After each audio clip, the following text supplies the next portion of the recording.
नालंदा संस्कृत के 3 शब्दों न, आलम तथा दा से मिलकर बना है, जिसका अर्थ है न रुकने वाला ज्ञान का परवा। दुनिया की सबसे पुरानी यूनिवर्सिटियों में से एक है नालंदा यूनिवर्सिटी। इसकी स्थापना 450 ईस्वी में हुई थी। नालंदा यूनिवर्सिटी प्राचीन भारत में उच्च शिक्षा का सर्वाधिक महत्वपूर्ण और विख्यात केंद्र थी। पटना से 90 किलोमीटर दूर और बिहार शरीफ से करीब 12 किलोमीटर दक्षिण में विश्व प्रसिद्ध प्राचीन बौद्ध विश्वविद्यालय नालंदा के खंडहर स्थित है। यूनिवर्सिटी में धर्मगुंज नाम की लाइब्रेरी थी। इसका मतलब सत्य का पर्वत से था। लाइब्रेरी के 9 मंजिलों में 3 भाग थे, जिनके नाम रत्नरंजक, रत्नोदधि और रत्नसागर थे। यहाँ की लाइब्रेरी में हजारों नहीं 90 लाख से ज्यादा किताबें तथा पांडुलिपियां रखी हुई थी, जहाँ एक सन की बख्तियार खिलजी ने आक्रमण कर आग लगा दी थी, जिसे बुझाने में 6 महीने से ज्यादा का वक्त लगा था। तक्षशिला के बाद नालंदा को दुनिया की दूसरी सबसे प्राचीन यूनिवर्सिटी माना जाता है।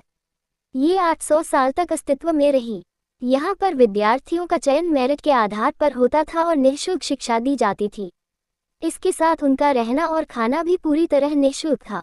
इस यूनिवर्सिटी में 10,000 से ज्यादा विद्यार्थी और 2,700 से ज्यादा अध्यापक थे। नालंदा में सिर्फ भारत ही नहीं बल्कि कोरिया, जापान, चीन, Tibet, Indonesia, Iran, Greece, Mongolia समेत कई दूसरे देशों के स्टूडेंट्स भी पढ़ाई के लिए आते थे।